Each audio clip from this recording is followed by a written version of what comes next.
Anong gagawin mo kung yung tao palang kausap mo is patay na? Saan nga ba nangyari to? Sa loob lang naman ng isang simbahan. Itong story na to, nangyari siya 2021 pa. Yung sender natin ay isang katekista. Nung araw na yon, since wala pa daw face-to-face classes, si Lance or yung sender natin today ay sobrang active pa sa pagpunta sa simbahan. Every 6 p.m, si Lance ay nag-rosary. Mahilig siya mag-rosary kahit mag-isa lang siya. Lalo na kapag walang ibang katekista na umattend for the rosary. Kahit konti lang yung bukas na ilaw sa simbahan, kaya niya mag-rosary mag-isa. And hindi rin naman siya natatakot kasi usually nag-rosary siya malapit sa altar. And sa likod ng altar, nandun yung iba pang katekista or sakristan na nag-rosary din naman sa likod. Yung araw na yon na siya ay nag-rosary, it was at night and sobrang malakas yung ulan kaya walang masyadong umattend na sakristan para mag-rosary. Si Lance ay nakaupo as usual malapit sa may altar and sa gitna ng grocery niya may isang sakristan na pumasok. Hindi niya maklaro kung sino yung guy kasi that moment hindi niya suot yung salamin niya so malabo talaga yung paningin niya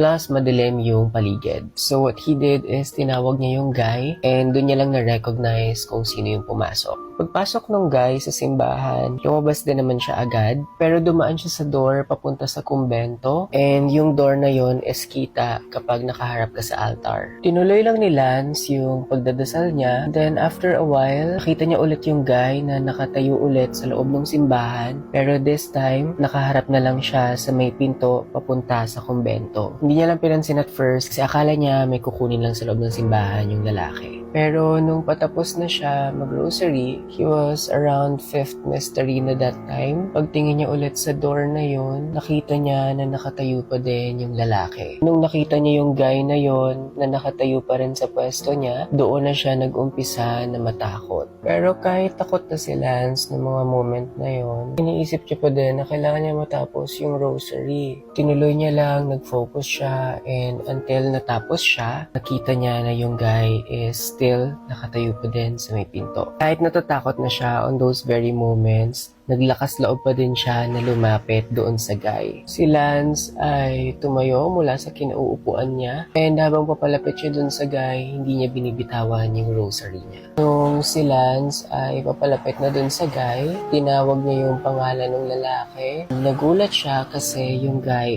is biglang tumakbo papasok doon sa pinto. Sa takot niya, hindi niya rin naman hinabol yung guy. Pero sinundan niya papasok ng pinto. Nasa loob na siya, tinatawag niya yung pangalan ng guy, yung altar server. Moments after, yung isa sa mga altar servers ay lumapit sa kanya. Paglapit ng altar server, tinanong niya kung nakita niya ba yung isang altar server na pumasok sa loob ng kumbento and kinalabutan siya sa sagot ng altar server. Ang sabi sa kanya nung sakristan, "Brother, hindi niyo po ba nabalitaan? Siya po ay nasagasaan ng truck kaninang umaga. Nanlambot yung mga tuhod niya, yung katawan niya nanlamig dahil sa mga narinig niya. And yun yung experience ni Lance na hindi niya nakakalimutan even up to this day. To his mind, yung sakristan na yon is a close friend of him and inisip niya na lang na maybe nanghihingi lang ng prayers yung guy and lagi niyang sinasama sa prayers niya yung sakristan na yon. After that night, never na ulit siyang nag-rosary mag-isa sa simbahan. And to sum up this video, personally, isa yun sa reason kung bakit naniniwala ako na ospital at simbahan yung pinaka nakakatakot na lugar talaga. Anyway, here is the final look. Simple glam lang naman siya with